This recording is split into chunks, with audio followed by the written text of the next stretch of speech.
Hello and good morning or good afternoon, depending on where you are joining from. Welcome to the launch of the CSOD Mentorship Program. My name is Leanne McNaughton, and I was a part of the team that conceptualized this mentorship program. For those of you that don't know, CSOD stands for Caribbean School of Data, and it's a Caribbean-wide initiative that was launched last year. And we're really excited about this part of the program, the mentorship aspect. So thank you so much for joining. I would love to know just a few housekeeping. I would love to know, first of all, where you are joining from and who you are. So if you could post in the comments just who you are. Are you a mentor? Are you standing by? Where are you joining from? I would just love to know and just get an idea of, who we have in the audience. Thank you very much. So like I said, my name is Leanne McNaughton. I'm actually the founder of Youth Can Do IT, which is a youth organization that focuses on empowering and upskilling the youth using technology and then the positive mindset. And we're really excited to be a part of this initiative to kind of upskill and empower the youth across the Caribbean. And we have a great lineup of speakers today, not just talking about the mentorship program, but the Caribbean School of Data on a whole. So I'm just here doing the welcoming remarks and the introductions and doing the housekeeping. But we have Dr. McNaughton, who is the head of the Caribbean School of Data. We also have Gustavo from Google. We have Yassine from Dom Rep that will be giving his remarks. You'll also be hearing from people that were a part of the pilot programs last year. And then we'll go into the meat of the matter, which is what is this mentorship program about? How will you join? How will you participate? How will you be engaged in the online community? So we have a really nice lineup for you today, and we really thank you for being a part of this program. I'm excited about this program. It's long overdue, but several things have shifted and happened because of COVID and several other things this year. But thank you for being here. Please, I would love to know where you are joining from. What is your role? Are you just interested? Have you signed up to be a mentor? What are you most interested and excited about? Which country are you interested in helping and supporting? Please let me know. And then we also have a Q&A section. We're using Slido for Q&A. So you will see the link on the screen below that will also be shared. So please feel free to participate. I've been doing a few virtual events now, and it's not the same with engagement because, I kind of feel like I'm just talking to a screen. So I get the engagement from posting and sharing your questions in the link below, as you can see, and then also share your feedback in the live comments. I would just love to know who you are, where you're from, how do you envision yourself being a part of this program. And since we're a Caribbean-wide program, for those that are not joining or are not an English native speaker, we also have live translation. So we've thought of it all for you. So we have live Spanish translation. So thank you very much for joining us so far on a Saturday morning. I'm glad that you're a part of it. So we have Trevor from Kingston, Jamaica. Welcome, Trevor. Thank you for being a part of this and interested in being a mentor. Who else do we have? Lincoln from USA, Pennsylvania. Thank you, Alberto for Dom Rep. Thank you so much for being a part of this initiative this morning and your interest in being a part of the program. So without further ado, I would like to hand it over to Dr. McNaughton, who is the Chief CSOD organizer for this program. Welcome, Dr. McNaughton. Thank you very much. Thank you very much, Leanne, for your typically rousing welcome and kicking things off.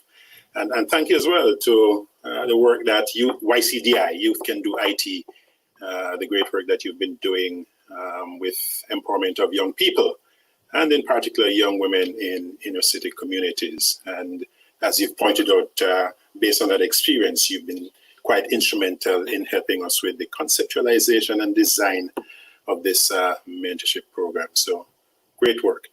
She's pretty good. Okay. Good morning, everyone. Greetings to all of you, wherever you are from around the world on this channel. And a special greeting because you're here, largely because of your interest in tech, in our young people across the Caribbean, and how you can help to empower them to not only be competitive, but to be successful in this in this new normal. The digital economy is something that we've known has been imminent. In fact, it's not just imminent; it is here. But COVID has really amplified the urgency of that. And so I have a few minutes to tell you about this CSOD initiative. I have a few slides here that I'm going to run through. But I'm going to tell you about the CSOD initiative, the rationale, what drives it, and a little bit about how it works, and why mentorship is so important a component to our success. So here's the context. We are already in the digital economy. It's not a North American construct. It's not a developed world construct. We in the Caribbean don't have the luxury of saying that, okay, we can prepare for 10 years down the road. It is here. It is now. And if we had any illusions about that as individuals or as a society or as a region, I think that COVID has amplified the urgency of this reality. And it has also exacerbated the effects of the digital divide in critical areas such as education and employment. So for us, digital has clearly become the dominant mode of interaction for everything that we do, commercially, socially, economic activity. And we all know that data is the fuel that drives the digital economy. So that when we think of digital and the urgency of digital competency and digital literacy, we don't divorce that from data. Both digital and data literacy have become imperatives. They have become essential employability skills. And, for our young people, we can't any longer think of these as privileges, but they have become universal rights. So for us, the idea of the CSOD is really responding to that. We want our programs to be able to deliver the skills and the knowledge and the attitudes that our young people need. But we don't think about that in isolation. The core of the CSOD project is this idea, and I say the CSOD project generously funded by Google, and we'll hear a little bit about that right after I speak. But at the core of the project, and this is something Google asked us to do right at the outset, what is the big idea that underpins the project?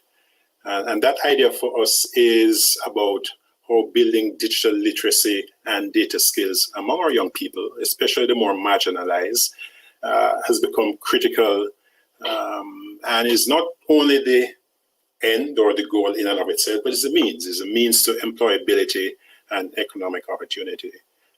So that is the big idea. That is the thing that we're wrapping everything that we're doing around. That we want to create a set of skills, knowledge, and attitudes in our young people. We want to connect them to empowering networks that create opportunities for them. And your role as mentors is going to be a critical part of that. So that part of what we've put in place to do that is to build this distributed, ultimately what we'd like to think of as a scalable digital skills training capability through a network of partners across the region. We're building out courseware that we think is designed around the competencies that are critical and urgent for digital and data literacy. And within this program, we're training at least, we expect, we hope, we plan to impact at least 1,500 youth. And we're working in 6 to 7 countries across the Caribbean. And this is over a 2-year period. So that is the essence of this project. But this project is part of a larger initiative. And as we go through the discussions in this launch, you'll hear some more about that. One of the things that we think is critical to the success is to build a vibrant community. One that is virtual, because the Caribbean is as much physical as it is virtual. Our cultural influence on the world is well known, and our diaspora is everywhere. So that part of our goal here is to build this virtual community that can enable this. Very quickly, these three components. The first has to do with our learning institution, the kind of learning delivery model that we've designed to deliver skills, knowledge, and attitudes. Then there is what we think of as that component that helps to shape and empower the minds of our young people. And this is where the mentorship program becomes really critical, so that we are keen to nurture attitudes towards self-actualization, towards empowerment.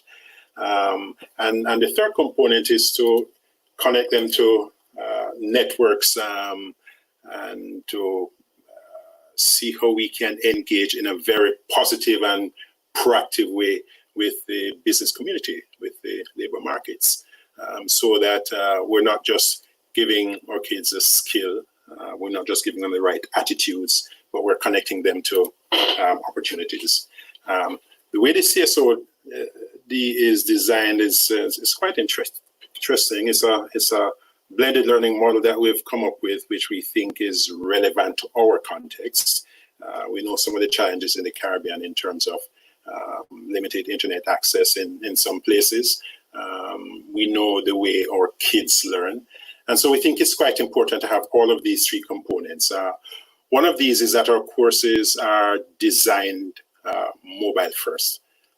So the idea that kids should be able to learn, to get access to these kinds of competencies without having to make a choice between earning a living and building their skills, right? So we've built our courses to be very mobile, using what we call the flipped classroom concept, so that our students can learn wherever they are, whether they're at home, at nights, and so that's quite important for us. So that component is critical. The next critical component is what we think of as the real world part of our training. So while we think that e-learning is important and in fact is essential in today's world, we think that having facilitators, and this is actually where our kind of mentorship starts. Facilitators who can work with our students, the kids, not only as teachers, but as role models and mentors of a sort. So that is an important component. And the third component, because we believe very much in the critical role that data plays, is that we've built a lot of learning analytics into the way our programs are designed and managed. So those are the three sort of pillars of the way this CSOD learning delivery mechanism is designed. And just very quickly, our basic introductory program consists of 4 courses as well as projects, so that we take our students from just learning about the internet all the way through to working with data. And these courses, and they're very modular, are designed around a set of competencies that we have identified as being critical for anyone who's going to be effective in the digital economy. One of the critical enabling components of this, as I mentioned, is the facilitator.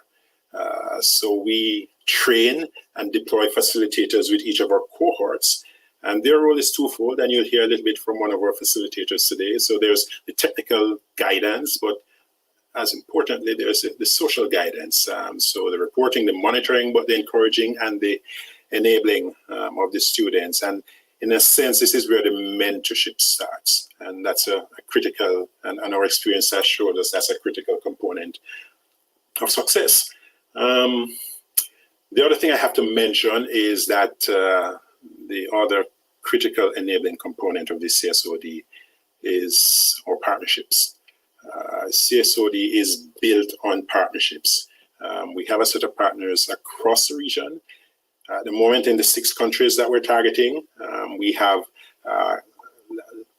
country partners who mobilize and organize and manage the programs in each country. And working along with them are community-based organizations that are the touch points for the communities that we work in. And increasingly, we're looking to engage with the private sector and our private sector partners to complete the mission of the CSOD. And just very briefly, a couple of the key partners we have across the Caribbean. In the Dominican Republic, CTC, the Community Training Center, which has a presence across the island. Fundación Taigüe, which is our country partner. In Puerto Rico, we have C3 Tech, a great initiative there in Cagua, Port Trotters economy. In Guyana, the University of Guyana, an interesting project in Trinidad with the Caribbean ICT Research Program. In St. Lucia, the Sir Arthur Lewis Community College, or partners who are at the genesis of this in Haiti, and in Jamaica, a set of interesting partners, the Jamaica Chamber of Commerce, Change Makers, the Dear Urban Innovation Lab, and the VM Foundation. So this is where the strength and the capability of the CSOD rests in our key partners across the region. I couldn't end without just pointing to the genesis of the CSOD program, which was an interesting project that we did in Haiti a year and a half ago, working with LACNIC and the IDRC as funding partners.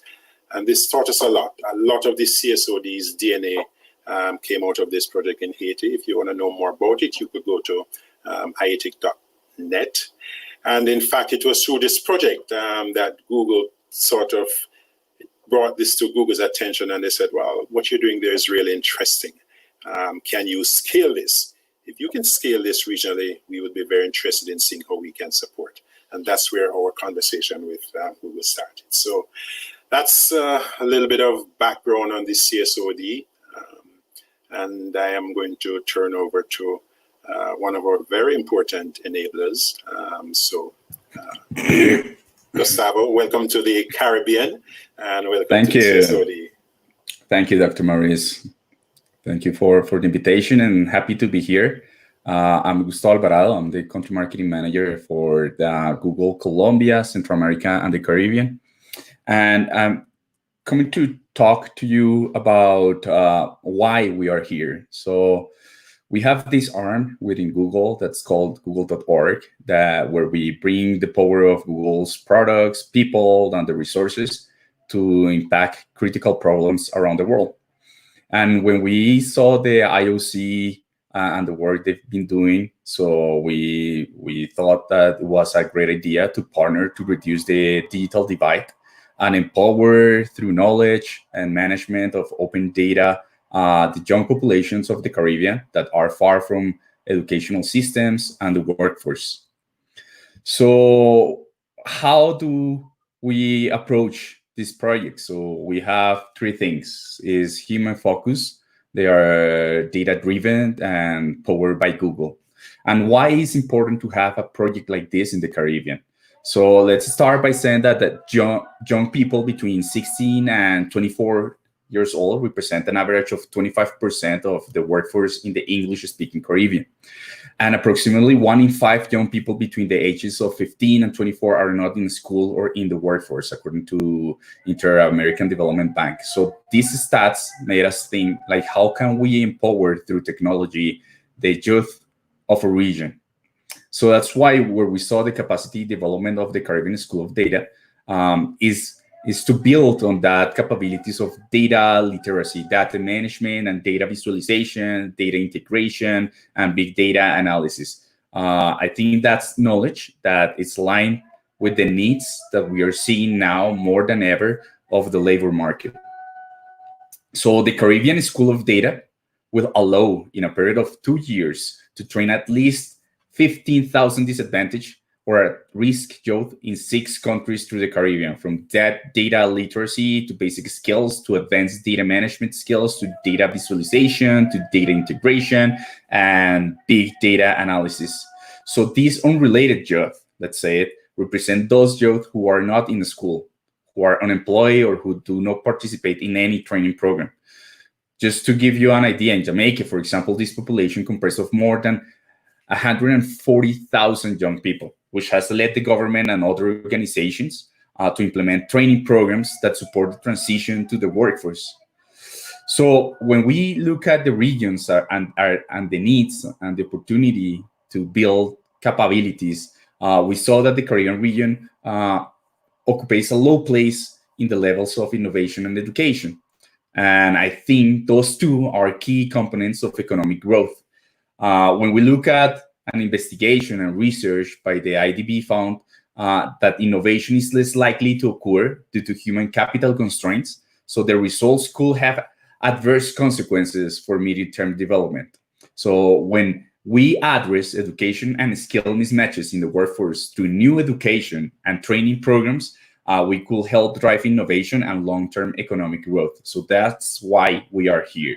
So for this reason, the Google.org arm and the IOC, so we allied and came together to reduce that digital divide and empower through knowledge and management of open data young populations in the Caribbean that are far from educational systems and the workforce. So what we look with the Caribbean School of Data, we want to promote inclusion and development of people in a condition of socioeconomic vulnerability throughout the Caribbean region through educational program and training in digital topics. So that's why your help as mentors is very important, because that's what's going to allow us to build that capacity and develop the Caribbean School of Data and to build those skills around that data literacy, data management, and data visualization, and data integration, and big data that are the needs of the labor market that we're seeing. So there is a huge demand for those skills in the market, and now more than ever that we have to stay at home, or in many countries we are locked down. So we're seeing that the transition from the traditional, let's say, offline world to the digital world has accelerated exponentially. The benefits of digital innovation are far-reaching. Disruptive technologies are driving us to create innovative solutions to complex challenges in many sectors, from health, education, transportation, disaster risk management, and agriculture, just to say a few. However, what we're seeing is that not everyone has this benefit and access to technology.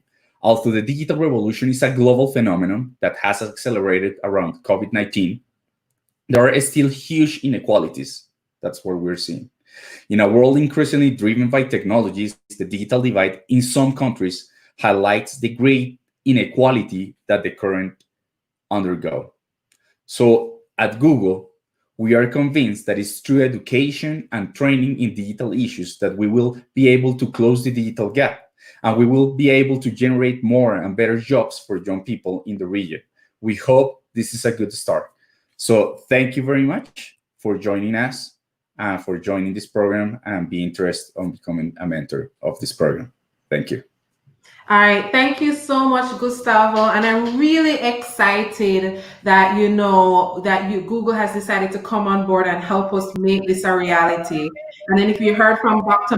McNaughton's remarks that this program was birthed in Haiti, just one country. And Google was just like, I would be really interested to see could you make this scale across the Caribbean. And CSOD was birthed out of that, of like, let us show Google that we can scale this initiative across the Caribbean. And you made a really good point that this part is very important because of the mentors, right? The success of this part is to have the quality mentors to make this happen, because we have the facilitators, we have the partners, but for this part, the personal development aspect, the encouragement, we really need strong mentors, not just across the Caribbean, but across the world, to kind of support our local youth here to do better and to be better. So thank you very much, Gustavo. And then, so what's interesting, so last year when we launched the Caribbean School of Data, I actually made a trip to Dom Rep, and I met this firecracker of an individual, Yassine, right? And what Yassine has been doing and what he is doing is truly amazing for youth development and national development in Dom Rep. So without further ado, I would like to introduce Yassine Kalade, the country lead for Dominican Republic, to give his remarks about the program. Yassine? Hello, can you hear me well? Yes, we can hear you.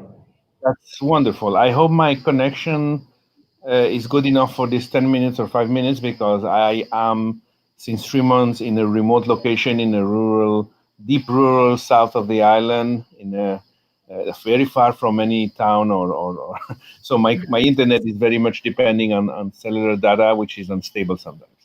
I think you're seeing the presentation, or you might be seeing the presentation now. Yes, yeah. Great. Okay, so my name is Yacine Kelari. I'm executive coordinator of Fundación Taigüe, a small NGO here in Dominican Republic. Let me see, how do I, next slide, and come back to the presentation here. Perfect. So here in Dominican Republic, the CSOD program is evolving in around 3 partners.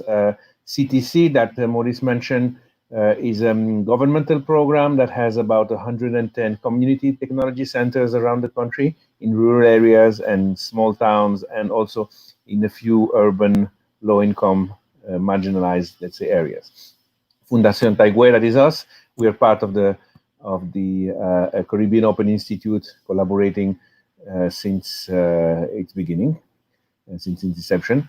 And of course, the CSOD and UE/Roots and all the partners here. So that's very important to understand, that we took advantage, leverage, because we are very small, of this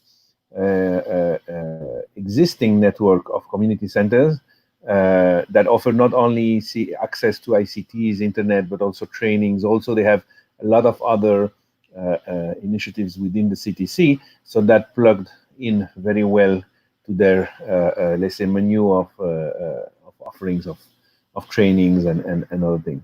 So the second characteristic of this Dominican Republic situation is the size of. We are expected to deliver about a third of the program deliverable in terms of numbers of people. It's 400.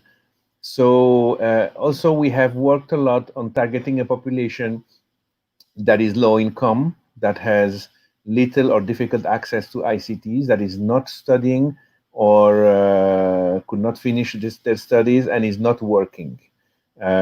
So we gave ourselves quite a challenge for when targeting this population. We had some minimal requirements, but being digitally handy was not one, because we wanted to attract and give a second opportunity to those who left school and didn't have the opportunities, especially in rural areas. So it's quite a challenge we gave ourselves there. The model also is quite challenging, because we have 11 centers all around the island, in towns, in rural towns, in the east, in the north, in the south.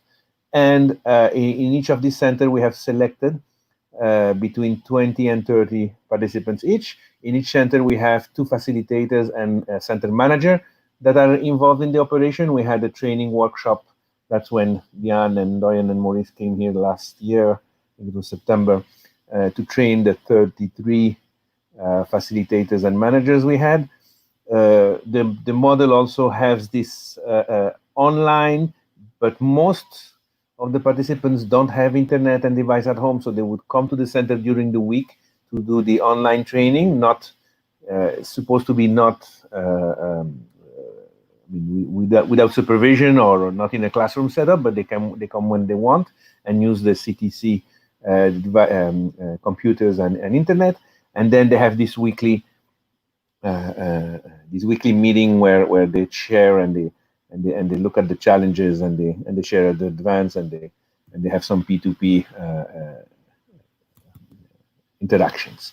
So that's quite a challenging thing. And also what we've been doing is, during the 2 courses that we were able to advance, there was a lot of things that were changed during, because we were adapting a lot of things. Of course, everything had to be translated to Spanish, and not only to Spanish, but to Dominican Spanish, or at least to Latin American Spanish, which can be sometimes for the ICT or the techie words different from Spain Spanish. So we did the translation, the adaptation, the testing of everything, but also we had to originally maybe the content also has to be adapted a little bit to the kind of devices and access time that they had.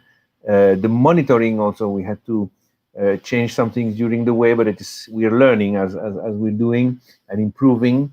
And at the end, the second course, that before the COVID crisis was ongoing, there was a decision to do a little bit more of face-to-face training, which means that although they were taking individually their training with their computers, they were doing it at the same time, several people, so facilitators will be there to help them collectively, let's say. So it was not the classroom setup yet, but a bit more face-to-face. A lot of challenges we had. Let's say the level of the facilitators. We had to work quite a lot to train those facilitators to be able to deliver the way we wanted, to do the monitoring, the use of the monitoring platform related to the Google Classroom. I think that is fixed now, but at some point it was a bit complicated to have this relation and easily get the data to monitor the students advancing, but we did. Of course, they have problems of electricity. Even in CTC centers, which are government centers, are supposed to have a generator and batteries, because here in Dominican Republic we have blackouts every day on a regular, normal life. But then there is additional electrical problems, internet access. Some of these CTCs run on satellite. Or have a limited data where there is no fiber connection. So sometimes they run out of data or they have problems with the connectivity. Also, okay. So the other challenges related basically to the challenging nature of the students. So often we had a lot of pregnant teens. We had people who, if they found a job during the course, they will leave the course to get a job because they were on a survival mode, let's say. So those kinds of problems we had to deal with. Time check. Okay, let me get the other. Okay, so basically we selected 200 for the first cohort, 282. About 246 of them finished the first course and 195 approved the exam. And while we were in March finalizing the course 2, we had 112 that completed and 165 that were ongoing. So we had quite a low dropout compared to what we expected at first, because that's why we took 300 to finish with 200. But we still had quite a good number at the end of course 2. So as you can see in this roadmap, where we were hit by the COVID pandemic, the thing is that all the CTCs closed third week of March.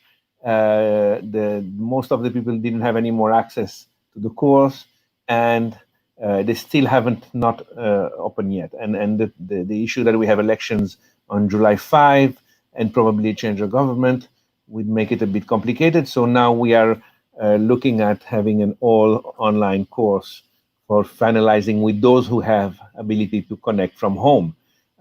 So for the mentoring, the challenges that the mentors will have to face and take into account include the low most of those would have little or difficult access to technology, to internet and limited data, a proper device, etc. Although the solution was to go to the CDCs. If that's still not available, we'll have to then choose the ones who do have at home, which are a minority. It will make it easier because those already may have some better skills, but it's not the population we really looked at the beginning. Language, Spanish. No, I would say English is not a working language for the population we're working with. The low culture and the low, let's say, education that they get from the public system here in Dominican Republic is a challenge. Also because they come from some environment where they have a lot of difficulties at home or in the communities, there is a need to motivate them, to build their more confidence that they can do these things. And there are a few who have it naturally, but a lot of the girls that we're dealing with, you need to really build that confidence, or help them build themselves, their self-esteem and self-confidence. And also short-term motivation is important because they are in need. If any job or paying opportunity comes up, even if it's a little, very badly paid job, but it's immediate, they would just take it and leave because they are in survival, some of them. Soft skills, very low.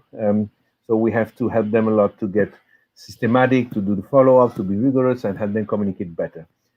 The good opportunities, the good things, and the mentors will have when they will be mentoring, a good environment with the CTC, the support of the CTC. I think the CTC people were very committed to this project.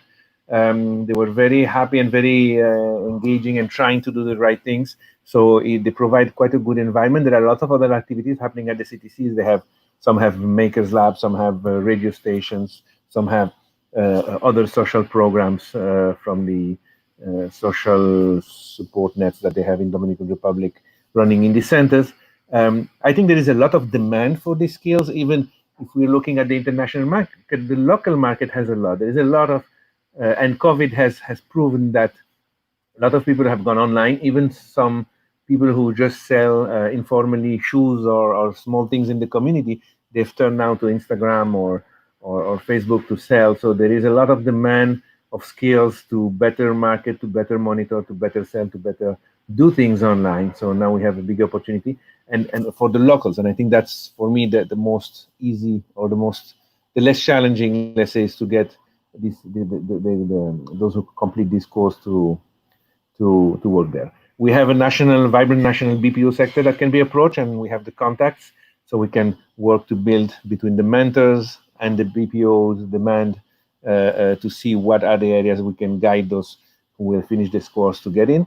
And I think there is opportunities to think about social enterprise or cooperatives, or kind of where they can share a piece of work together, and we can help them organize that.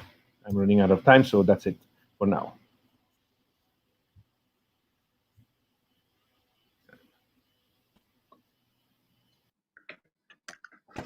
Hi, everyone.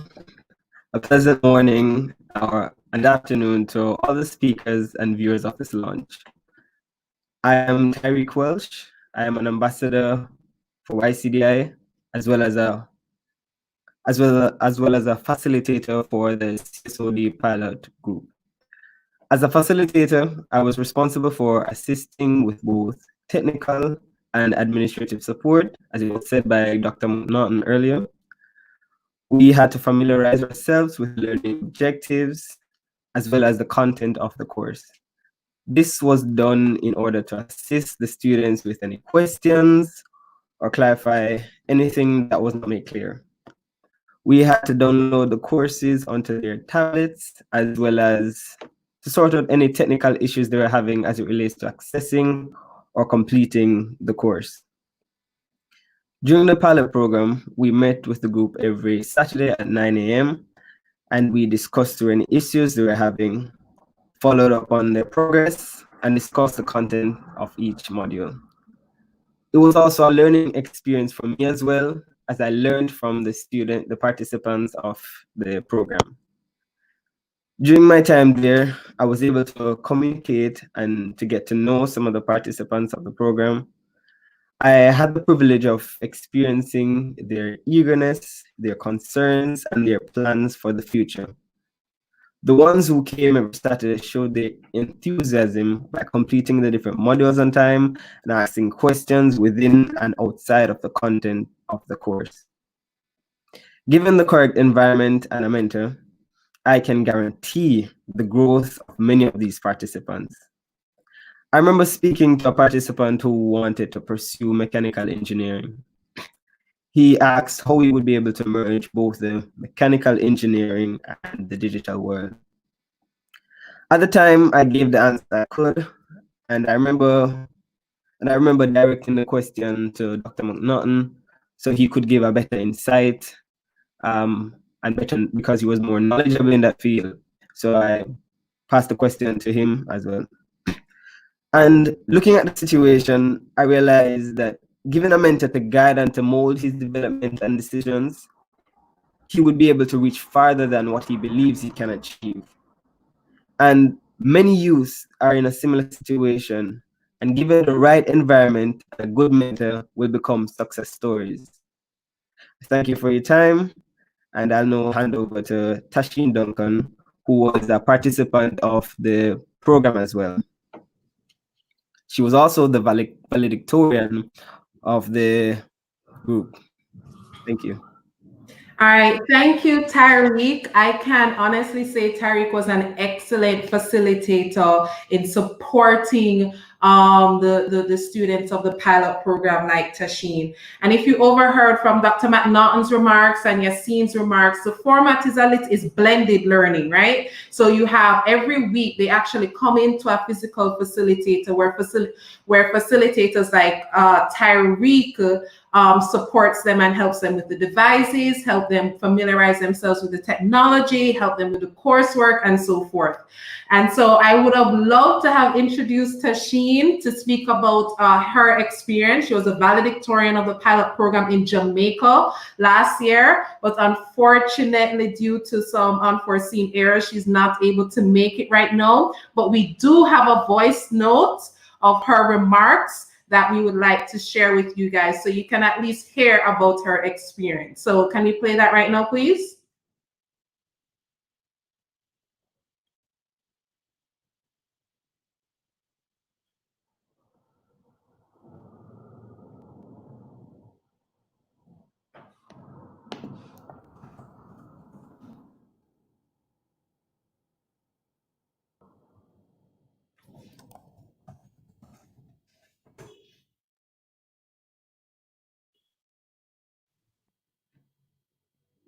All right, so unfortunately, the voice note is not working either. All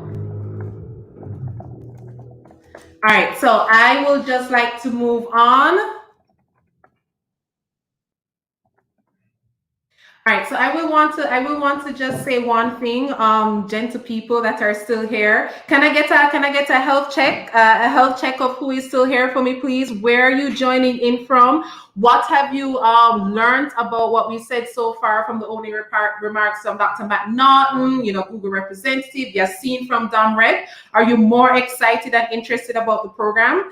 I will say, and don't forget to ask your questions in the link provided below. I will say, one of the most interesting things about the CSOD program is that it is so multifaceted, right? Because you have not only how the program is executed with the blended learning of learning at your own pace, as well as providing physical support with the facilitators, but you also have a mixture of people from all different types of backgrounds, some that are a little bit more technical savvy, some that are not as technical savvy. And then at the role of us as facilitators and subsequently mentors is, how do we support them all, right? How do you play your part in supporting them, in encouraging them, in taking them from where they are to where they would like to be? And you as a mentor kind of pushing them along the way and encouraging them along the way in reaching those goals that they never thought that they could attain without support from the CSOD program, without support from the facilitators,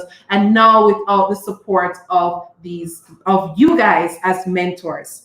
And then if you didn't catch it, one more thing before I move on to the next section, right, that we are in 7 different countries, right? So this is truly a Caribbean program. So we have Jamaica, we have Rep, we have Haiti, St. Lucia, Guyana, Trinidad, and Puerto Rico. I hope I got the 7 countries right. So my next question is, where are you based? How many mentees would you like to take on? And which countries would you like to mentor a young individual? Please just share that in the comments below. I would love to get your feedback. And now as I see these comments and share these comments, the next thing is that I will introduce you to Sharika Wilson, who is in charge, is the program manager for the mentorship program. And then she will tell you a little bit more about the mentorship program, the role you will play, and how it would look over a 12-week period and hopefully longer. So I would like to introduce Sharika Wilson. Welcome, welcome, welcome, and take it over. Hi, Leanne. Thank you so much. You're welcome. All right. Good morning, everyone, or good afternoon, depending on where you're joining from. As Leanne said, my name is Sharika Wilson, and I am the Mentorship Program Coordinator here at the Caribbean School of Data.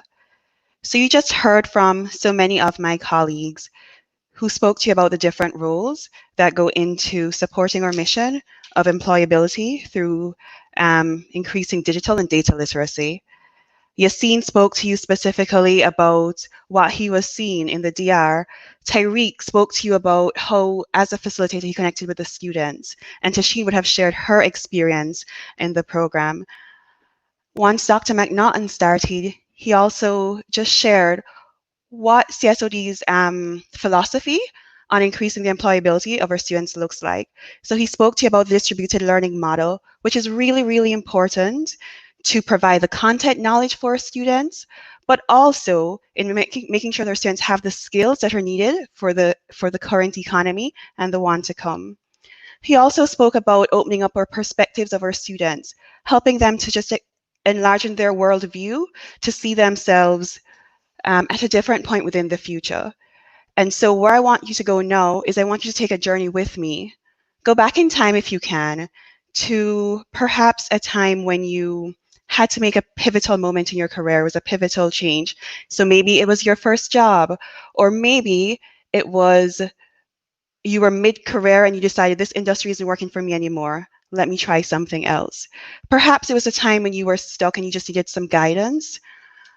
Perhaps you just wanted to reskill or go to school for the first time and you wanted to know where to start.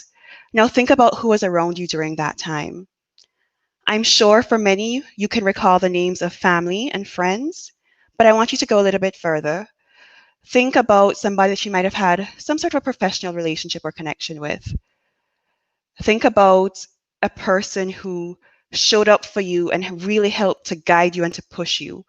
Think about a person whose role you can now articulate as one who really challenged you, as one who empowered you to dig deeper, to figure out just how to hone the talents that you had within you to chart your next steps. Think about somebody who exposed you to new opportunities as you made your way forward. And think about somebody who ultimately not only contributed to your professional development, but your personal development as well. I've just described for you a mentor. I'm sure many of you can relate, and many of you have had at least one or several mentors throughout your career. This is what we're asking you to do for students. So I already spoke about sort of overarching what the distributed learning program does for students in terms of skills and knowledge. As a mentor, we ask you to continue to build on that expanding of a student's perspectives, helping them to push where they see themselves, helping them to understand what lies ahead and what is possible, and to place themselves within that future. We're also asking you to connect or students to a broader network of support, and then to expose our students to opportunities that they might not have previously had access to, or just not have known about to begin with. So this all sounds good, but what does that mean? So let me tell you a little bit about the Caribbean School of Data's mentorship program. It's an online program. Corona would have moved us online, and as Corona has affected so many things, but actually has allowed us to really grow our reach.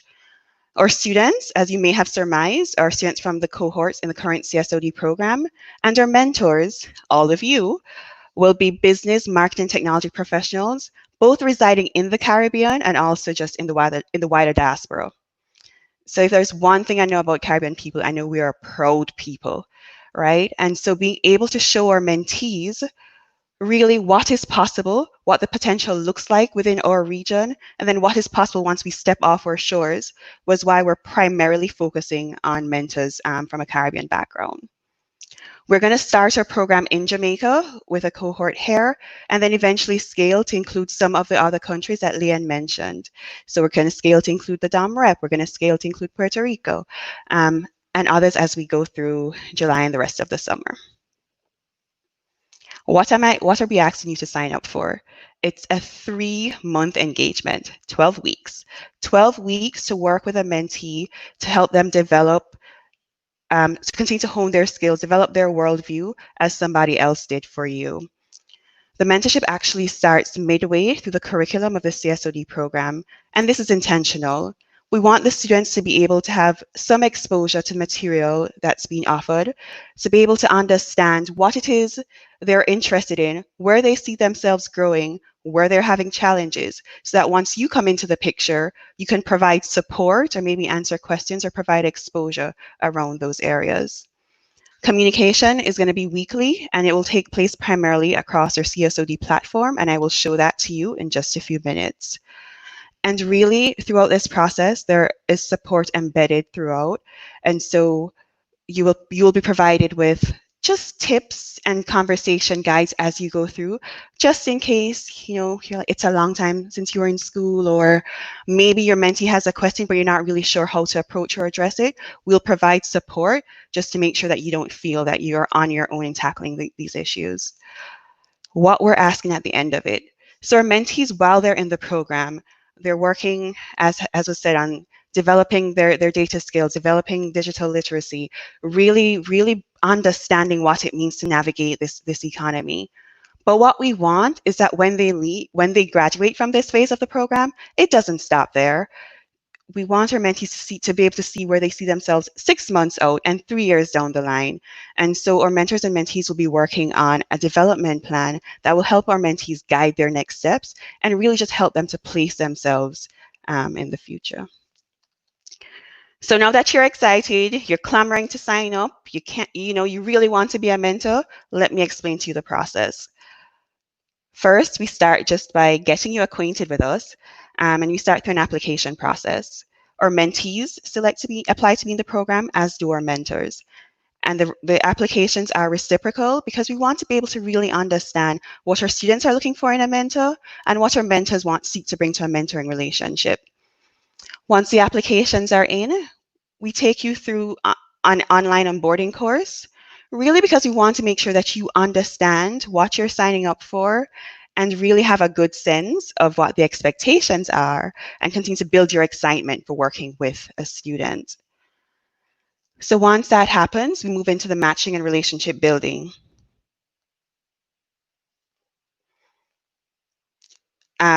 Okay, I just noted that my screen wasn't sharing fully, so I apologize, and I am resharing. But I know you are listening closely, so you know that we're launching in Jamaica. You know what the pivotal role a mentor plays, and hopefully you're seeing my full screen at this point. So,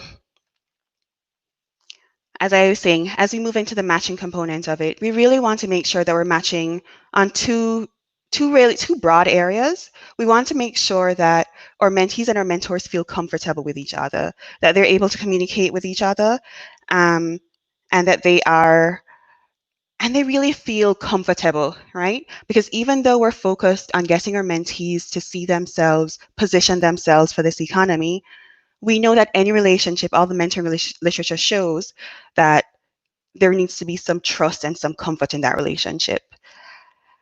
Yassine, when he was speaking, spoke to, English not being the language that would be primary for most of the students in his country. And so we want to make sure when we're matching, language is something that is important. We want to make sure that our students and our mentors can be heard, can communicate, can form that bond. We also want to speak to what gets as our identity. We know that for some mentees, they might be more comfortable with a mentor who shares their gender identity. So we take that into consideration.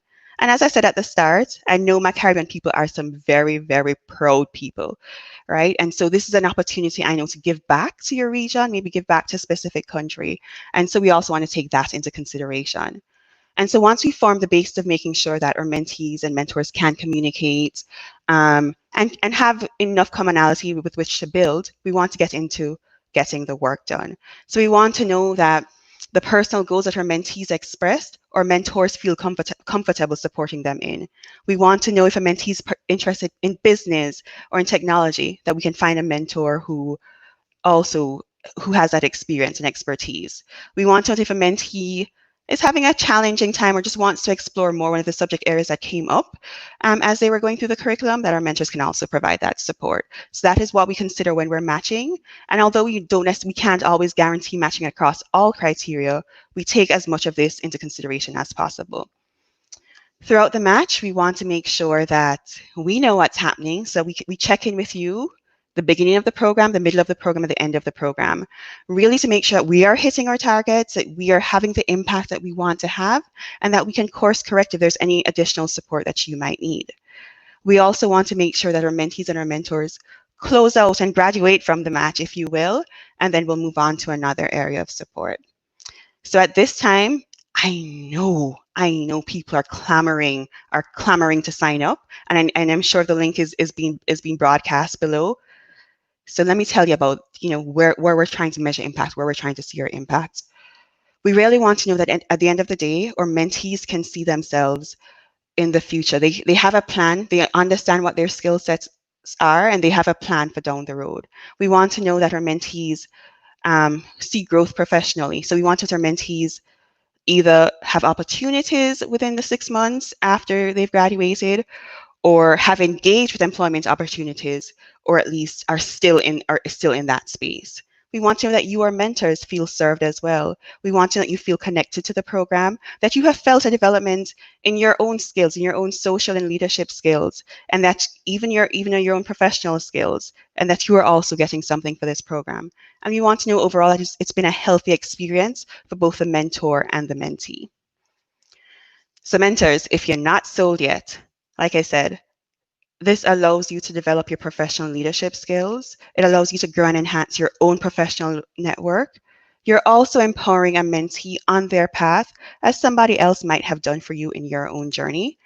And you're contributing to the growth and development of the Caribbean region. There is one study out of the US, a study of Sun Microsystems.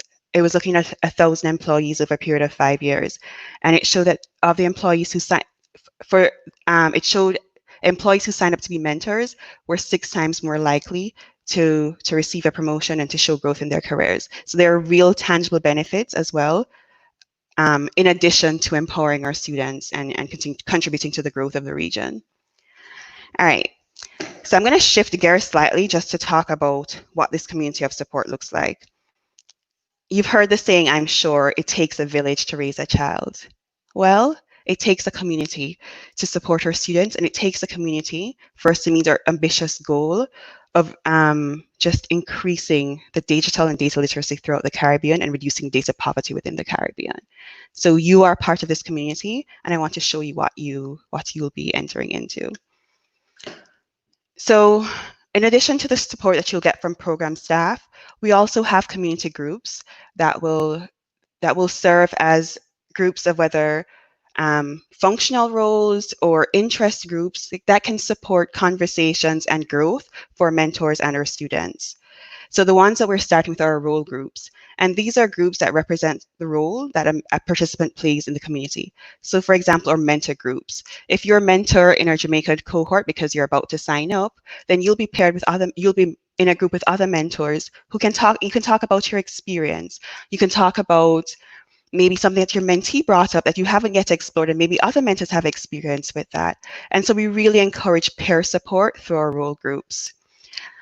To come, we're going to have our country groups where perhaps there are things happening in the DR or in Guyana that we want to be able to discuss and to share and to grow on and to learn from. And so our country groups allow us to do that. Interest groups. Maybe you are, as a mentor, you want to get more involved, or maybe you can't join our community as a mentor, but you want to contribute to the conversation, the research, just what is happening as we seek to improve our program for our students. The interest groups are for you. These are professional theme-based groups that really look at what's happening in the wider digital space within the Caribbean. So if big data is something that you want to talk about and you think it's something that's important for us to connect with our students on, then that would be an interest group for you to join. Our community features. So again, we are making sure that our students have these skills because we want to send them out into the world. We want to increase their own employability. And so we have job boards that will share relevant opportunities from our partner countries. We also have an employers network to come, which is a space for our corporate partners or business partners or community partners to join with us in really helping us to explore what's out there, what opportunities are coming, what are you seeing in your industry, what should we be talking to our students about what skills do they need. So it's an opportunity for you to inform the direction. It's an opportunity for you to interact with the participants. And then it's also an opportunity for you to connect for your own pipeline. So if this sounds like something that you're interested in, then definitely reach out as well. So as I wrap up, I just want to take you through what the community actually looks like. So it's housed on the CSOD platform, and through it, you'll have the opportunity, like I said, to visit the job board. So the job board will show relevant opportunities across the Caribbean. Right now, we're showing opportunities in Jamaica, but as we continue to grow, we'll expand that list. And this is so our students can go on and say, okay, I've done this, I've done these skills, I've done this, I've done these programs, this is what I want to go to next. The groups, as I mentioned, form that community of support. And so going into the groups, you can see we have here the role-based groups. You're a mentor, you want to know what's happening in the mentor group. And so going in here is really, you can connect and see who else is in the mentor group, in the mentor space. Perhaps a mentor posted something really insightful and you want to see who that mentor was or connect with that mentor individually. You can do that by searching for your mentors. Suppose you want to post something to the community or to your group. You can do that on this stream, or you might just be interested in hearing what your program support staff has posted. And so that information will also be there. So really, we're building a community to support our students. It's a community of you, our mentors. It's a community of our facilitators. It's a community of our country partners. It's a community of our employers. And it's most importantly, a community of our students. So thank you so much for your time. I hope you'll consider signing up. And I will now hand over to our board member, Mr. David Mullings. All right, so Sharika, before we hand over to David Mullings, I just wanted to jump in and just add a few comments here. So I hope you really understood the power of the mentorship program and the community that we've kind of developed and designed. We were very intentional with it being with how we designed it, because we didn't just want you mentors to just come in, mentor somebody and leave. Right? We didn't want you to just feel like you were just doing something on your own and then there was no support. So we provided support from you. And then all of this came from really good input from our advisory board member, David, who is coming up next, as well as other people that just provided input on what would be the most meaningful and impactful way for us to support the mentees, as well as for us to get support. So we try to create a support system for you mentors as well, with building out the online community, for you to network with other mentors across the world, right? So far we have mentors from Google, we have, serial entrepreneurs, we have people from Jamaica. I see a few people here that are eager to sign up and mentor. So a part of this mentorship program is not just to mentor somebody, but also to provide a community, a support system, and network. A true CARICOM, Caribbean community, is what we're trying to develop outside of just developing the youth. All right, so, and David Mullings greatly contributed to what that would look like. So I'd now like to introduce David Mullings. We had a great time when we went to DomRep, right, David? So I would just like to introduce David Mullings now, who will give his remarks.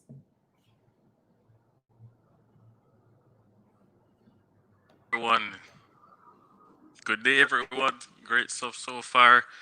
Thank you very much, Leanne, for that introduction. And yes, I did have a great time in the Dominican Republic and meeting some of the students who have been going through the program, and Yassine as well. So thank you for that.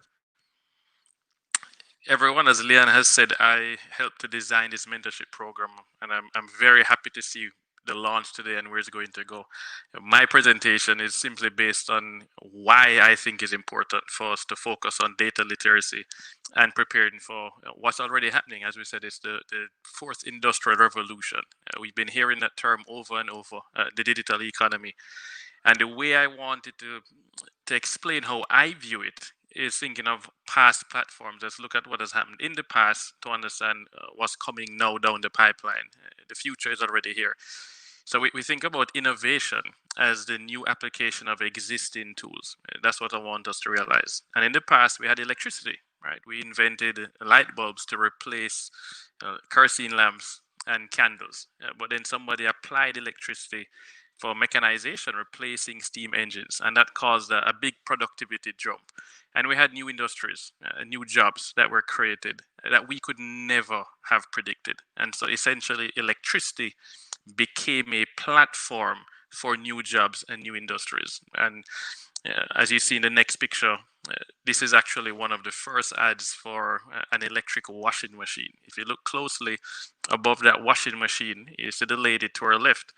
The washing machine is actually plugged into the light bulb socket, right? They didn't invent plugs on the wall for it to plug in because nobody thought about that. Electricity was for lighting.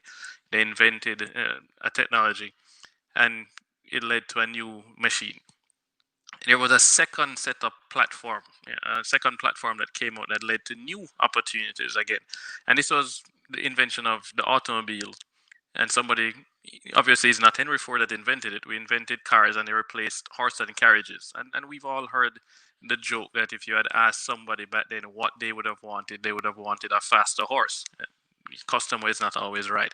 But there was a new application. Henry Ford invented the assembly line. Once again, we had improved productivity, and the assembly line used technology and used machines, and that created cheaper cars. But a lot of us don't think about what cheaper cars led to, right? That assembly line was a platform, reduced the price of cars, which led to a travel industry that we could not have predicted what would happen because people could travel so much further. We needed new roads, so we needed different infrastructure. People now wanted hotels and bed and breakfasts to stay over. You wanted travel agents. You needed places to go, things to see, things to do, places to eat. And that is something that was a platform that we could not have predicted, the new jobs that would have been created. Some people had been worried about the jobs that would have been lost, right? The horse and buggy whip makers. Well, we are in an age of a new platform. And that new platform is the internet, right? The computers and internet pretty much were invented to send email, to replace sending faxes, right? So we don't really use fax machines anymore. But there are new applications that the internet has provided for us to leverage. And we did not predict these. And nobody predicted that we would have e-commerce, that we would have digital goods, and that we would have voice over IP calls or even mobile banking. And there's more that is going to be coming. And so the new industries in this new industrial revolution, the fourth industrial revolution, will include machine learning, artificial intelligence, virtual reality, augmented reality, remote data collection, fintech, and more. And that is the idea, is that if the young people in the Caribbean region are not data literate, not digital natives, and not prepared for this new world, then we are going to be significantly far behind. This is a new platform. We cannot predict the new jobs that are going to be created, but we can predict the knowledge that is going to be required to participate in that economy and benefit from jobs of the future. And that is why it is going to be important for us to mentor these young people and ensure that we participate. And those are my remarks, and I hope that you think about it going forward that way. Thank you very much, and looking forward to closing out a great launch event. All right, thank you so much, David, for those remarks and the importance of this program and how we are preparing our youth for not even the future, but what is currently happening, right? This is no longer a future thing or a future reality, but this is what's currently happening. We need our youth to be digitally literate. We need our youth to be data literate. And it's not so much the super advanced data literacy. We're just understanding and appreciating what it means to understand data, to understand what it means, and so forth. So thank you very much for those brief but very important remarks. All right, so now I will hand it over to Dr. McNaughton. For those of you that don't know or haven't gotten it already, there is some relation between Dr. Maurice McNaughton and myself, Leanne McNaughton, but I won't get into that if you don't see it, if you don't actually see it. All right, so Dr. McNaughton, what is next?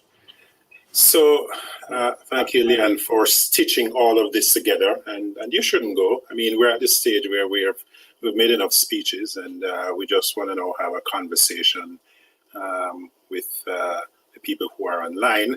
But really, I hope this has been instructive. I hope it gives you a sense of what we're trying to do with the Caribbean School of Data. In many respects, it is an evolving program. As Yassine would have pointed out, we are figuring some of the things out as we go in terms of how you do this kind of training to scale. But I hope what you've heard about the intent meets your expectations and what you thought of when you came to this session with an interest in mentorship. And so we encourage you to not only sign up, but to share this initiative with your peers and with your professional colleagues. I sat and listened through Sharika's presentation, and I'm itching to sign up as a mentor myself, notwithstanding the fact that I'm a part of the program.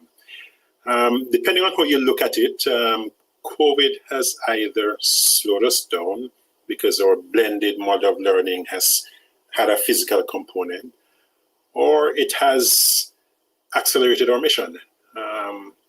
One of the things that it has done is amplify the urgency of the digital divide and the fact that we have to ensure that our economies, that our citizens are digitally enabled and digitally empowered. And as you'd have heard from Yassine, some of the real world issues that confront us, and those are the Caribbean realities. So we can't just jump on the sort of learning models that are being propagated elsewhere. We can't take the MOOCs and their high bandwidth and digital content demands when we have many of our youth and many of our citizens struggling with getting access to the internet and having to access content using a mobile device. So we have to design for the Caribbean realities. And really the DOMREP experience is teaching us a lot. We're learning and we're being forced to confront some of these realities. And they're not unique to, many of our countries experience those. So as the world embraces digital, we have to do it in the same way, but we have to do it in a Caribbean way, in a way that makes sense for our Caribbean youth and our Caribbean citizens. So how are we moving forward?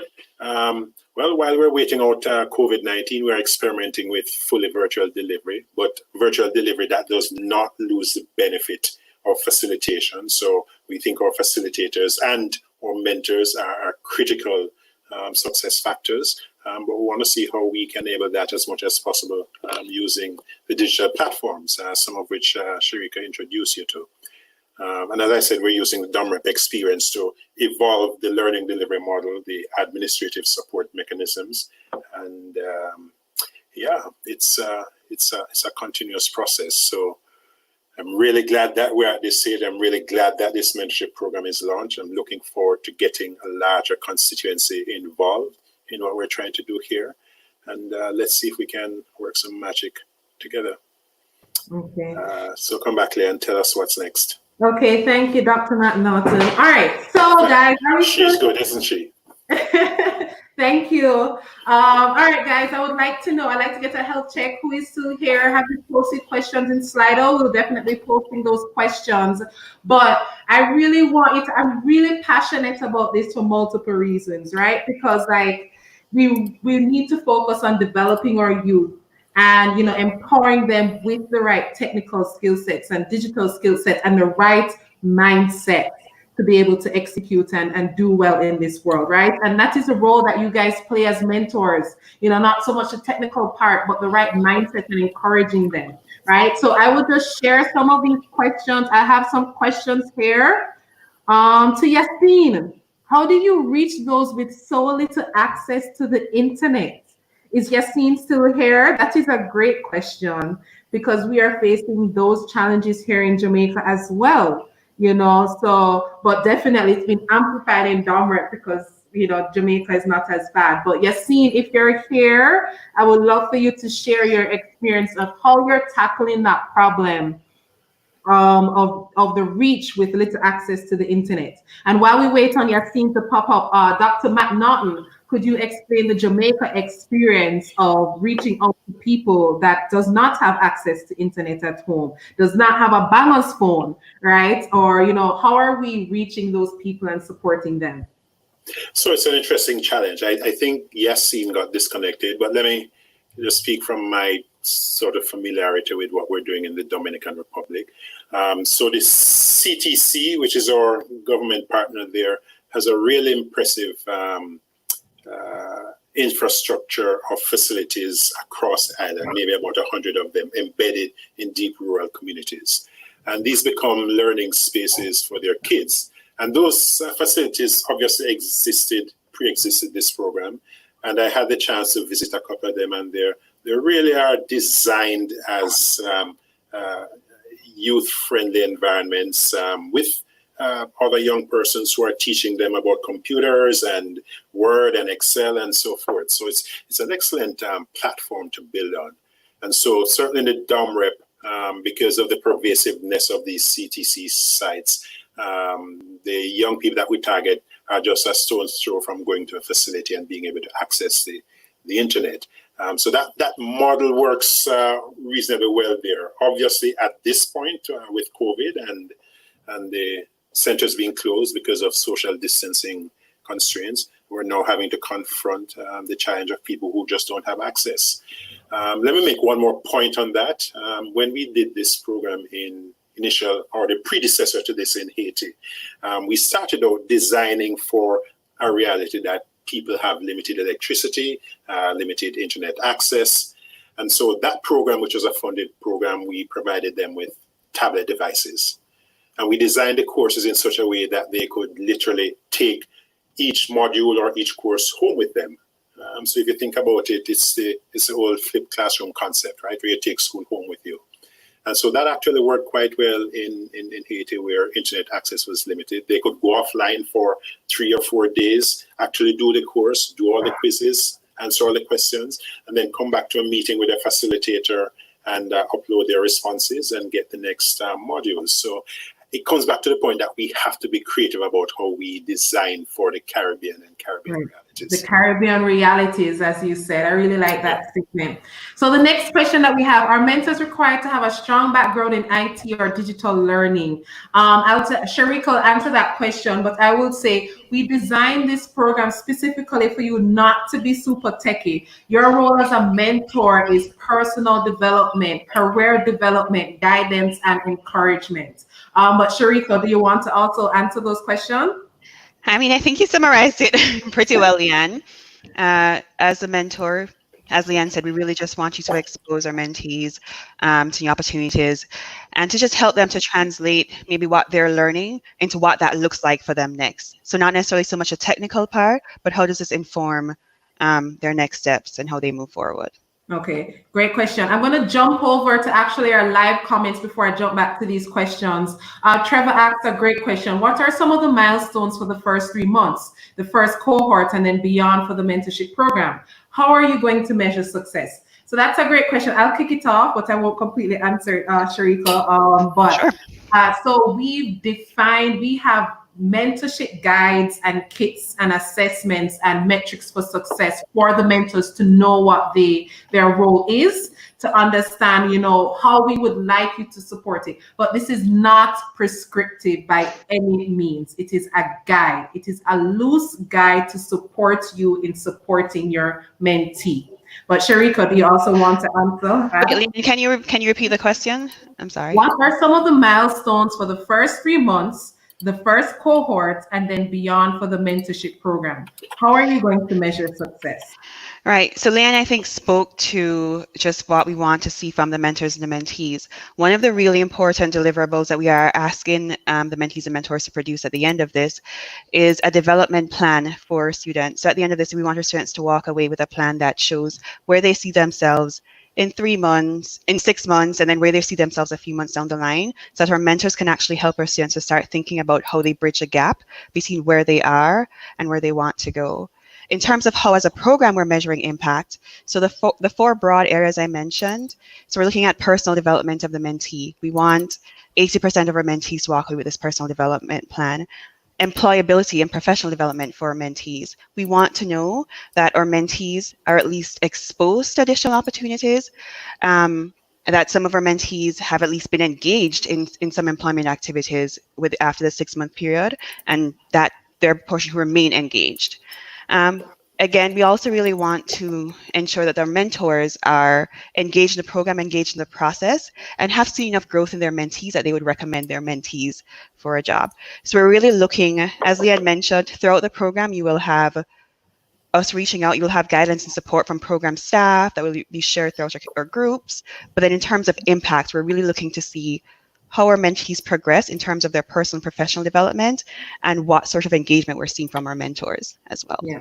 Thanks, Sharika. And we just want to say this isn't necessarily a deliverable that you give back to us. It is solely for you and your mentee, right? And to guide and help them. But we do have, like Sharika mentioned in her remarks, we have pre and post assessments to kind of to see how we are doing, how well we're doing, how engaged the mentees are. Do they find this relationship meaningful and engaging? So we have assessments that we do, as well as the plans that you guys develop and the relationship that you develop with your mentees.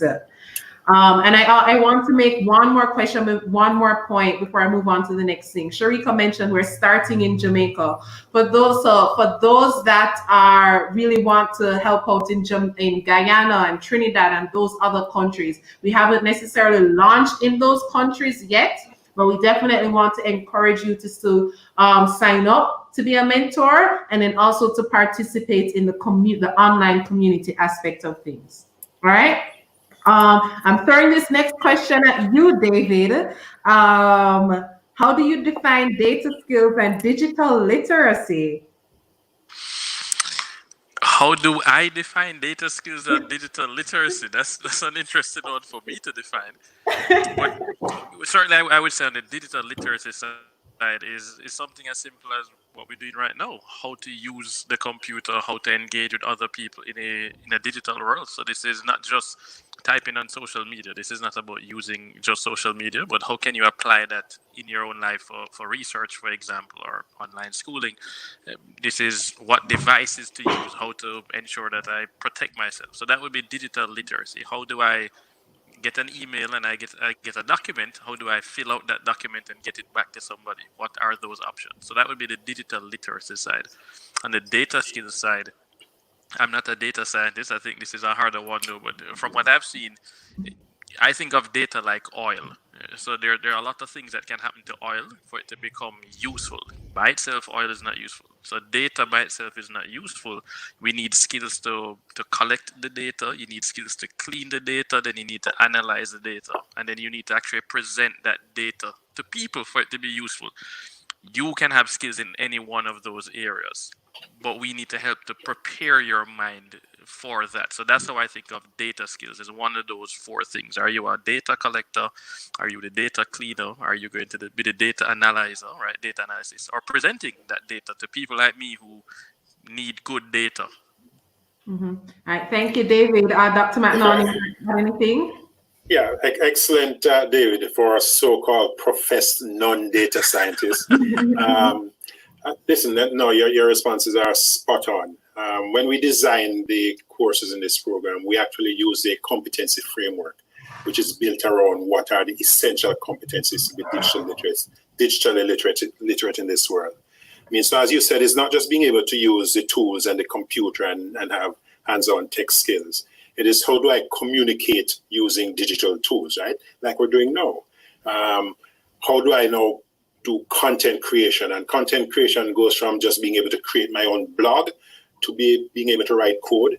How do I solve problems? How do I do critical thinking? And importantly, how do I become a digital citizen that knows about safe practices in the online world? So there's actually a formal framework that we've used, competency framework that we've used to design the programs that we touch on all of these areas as the kids go through the program.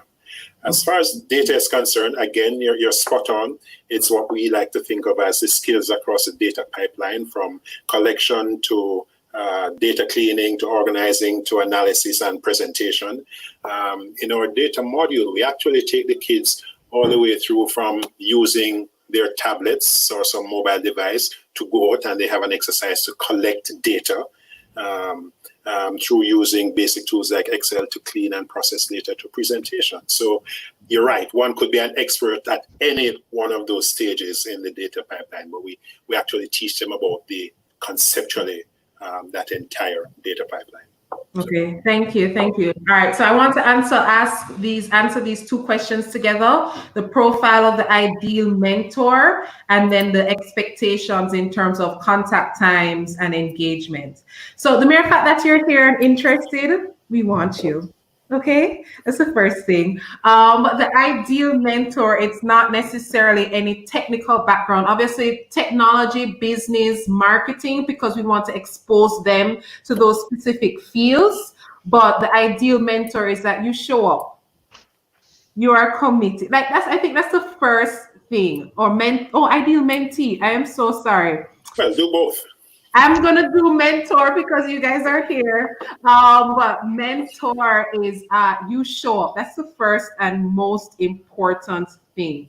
You are committed. If you say you're going to show up once a week on Fridays at 2:00, show up once a week Fridays at 2:00. If you're going to say, hey, what's your preferred means of communication? Is it phone? Is it email? Is it WhatsApp? We also provide guided conversations, conversation 1, conversation 2, conversation 3. Again, these are guides, not prescriptive, but we provide these for you, right? And so the first one is rules of engagement in conversation 1. And so hopefully you have that agreement with your mentee and then you define that going forward.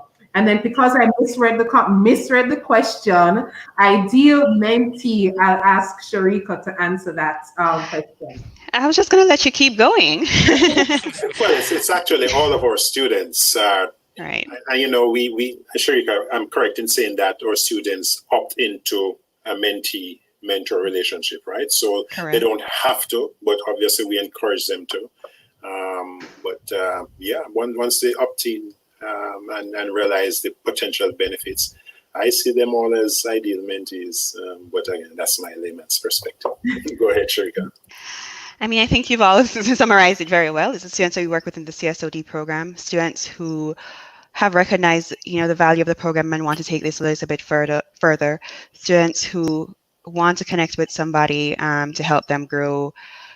I think just help them to be further exposed and start thinking through some of what maybe their career or just even how they further grow their skill set. So it's also students who don't necessarily have access to these resources, to a program like this, right? That's who CSOD targets, students who won't necessarily have access to a program and a resource like this.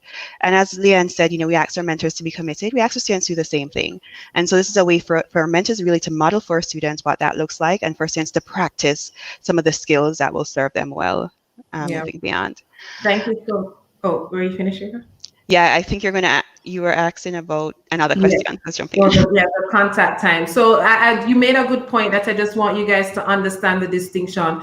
We're engaging with at least 1,500, 2,000 youth across the Caribbean over the next 2 years across 7 countries. But the mentorship program is an opt-in part component of the program. So not everyone will participate, but it is by choice. And then, if we have 1,500, 2,000 mentees that have opted in, we need at least 1,000 mentors. So definitely tell your friends, tell your brother, tell your sister to also participate in this engagement, because we do not want to stretch the mentors that have been committed, because your expectations, we want you to contact them, at least once a week check-in, because guys, 3 months is not a long time to really have an impactful relationship and engagement. Before you know it, the time is done. So, you decide, like I said, we provide conversation guides, conversation 1, conversation 2, 3, 4. The first one is to set the rules of engagement. So you determine your engagement times and hours. So if your preferred means is, contact me on WhatsApp, please be responsive on WhatsApp if you decide that WhatsApp is a means of engagement. If your means of engagement is phone calls once a week for an hour, be present, right? So it's not just showing up, but you also need to be present for your mentee, and mentee be present for your mentor. Okay. Sharika, anything else you'd like to add? David, would anything you'd like to add? Yeah. Okay. I was saying no and speaking at the same time. Yeah. So we have some other questions. Let's move on to. All Okay. right. I will throw this question only to Sharika. Can you summarize the ideal outcomes of the initiative? And let's be clear, are we talking about the mentorship initiative here or the CSOD initiative? I suppose it could be either. Let's address both. So go ahead, Sharika. Yeah. Right. So at the end of it, I think I sort of said that in the impact, but we really want our mentees to walk away with a clear plan. So we want our mentees to have an understanding of where they see themselves. We want our mentees to have grown personally and professionally. We want our mentees to be exposed to new employment opportunities at the end of this. And whether it's just exposure to a new industry, exposure to the breadth and depth of that industry. And we also want our employee to recognize real or mentees recognize real employment opportunities at the end of this. So really holistically personal and professional development for mentees, and then in turn that our mentors are engaged with us, that they will recommend their mentees for opportunities. So I think I answered some of that before. I'm just reiterating, and I'll just sort of ask Dr. McNaughton to put that in the context of the wider CSOD outcomes for the initiative. Yes, I could talk a little bit about the programmatic objectives of the CSOD program, which are very, very clear. But David, I mean, you came on board at our request, both on the advisory board and the sort of helping to design the mentorship program. Talk about some of the softer qualitative ideas that you see from a program like this. Well, no, I definitely appreciate being brought on very early. I used to be on the Jamaica Diaspora Advisory Board for 3 years, and we had tried to launch a mentorship program back in 2008. And based on that experience, it didn't go exactly according to plan, and that's why I wanted to add the qualitative parts here, as you said. And it was important to make sure that, number one, we facilitated communication in two ways, rather than just depending on the mentee to always reach out to a mentor. We wanted to make sure that people also understood what it meant to be a mentor as well as being a mentee. So how do you stay in touch with each other? Do you have alignment on expectations? I think that was a big concern for me. I think in the business world in general, things don't go according to plan if you don't have alignment. And that's why I like that Leanne points out that it's not prescriptions, but there's guidelines, and it starts with number one, rules of engagement. Most people misunderstand what mentors are. And so for me, that was important on the qualitative side. And then what do you hope to get out of it as a mentee, right? When we started to design the program, we started with what would a mentee want to get out of it? Aside from getting a job at the end of the day, what would make it impactful to them? And I'm a big Richard Branson person. So he says you should delight your customers. So that's exactly how we tried to approach it. This delighting our customers, which we consider the mentees to be. Mm-hmm. Thank you so much, David. I'll just like to add, we grow as we go, right? So it will evolve over time. We're a very agile bunch of people. So we grow as we go, and it will evolve, and then it might change form. We might realize our initial assumptions, once we are in the thick of it, is not as valid as anymore. So it's an evolving program, but we definitely have the strong baseline that David, Sharika, and Maurice has outlined. All right, so to wrap it up, I see people are still here asking questions. I want to make sure no question goes unanswered. In this phase, the mentees will be only from Jamaica. Sharika? So we're starting with Jamaica first. So our first group will be from Jamaica, and then our plans in July are to expand to include our other country partners. But Jamaica is the first cohort for our mentees. Thank you. What platform are you using to manage this broadcast? StreamYard. That's all I can tell you. Of course, StreamYard connected to YouTube for the stream, right? Because StreamYard gives us a production backend, which is much of what you're seeing here, and obviously YouTube connects us to the community out there. It's actually the first time we've used it. It seems to have worked pretty well, David, considering yesterday's I'm impressed. I am impressed. Dry run. So yeah, and this is our new normal. This is what events are beginning to look like for the foreseeable future. So definitely a capability we want to continue to use as we do our outreach. Okay. All right. Thank you. Is the session recorded? Yes, it will be available on our YouTube channel. So our production man, could you post that YouTube link again for me, please? What happens when the student graduates from the program? Do you help them to get jobs? So obviously, ideal, we want the purpose in life is to have full empowerment, which is self-sustainable jobs, right? So that's ideally, but obviously, we need to be a little bit realistic, but that is ideal. The end goal is that we want them to get jobs, but I will allow Dr. Matt Norton to answer this question in depth. Well, the program has some very specific, objectives, numbers associated with it. I think of the 1,500 students, we have a gender target, and we also have a target of, if I recall, at least CSOD, Dorian, help with that. Is it 20% or is it 40% employment over a 6-month period post-graduation? I don't quite remember the numbers, but I know there's a definite target. But listen, other than that, we're after empowerment.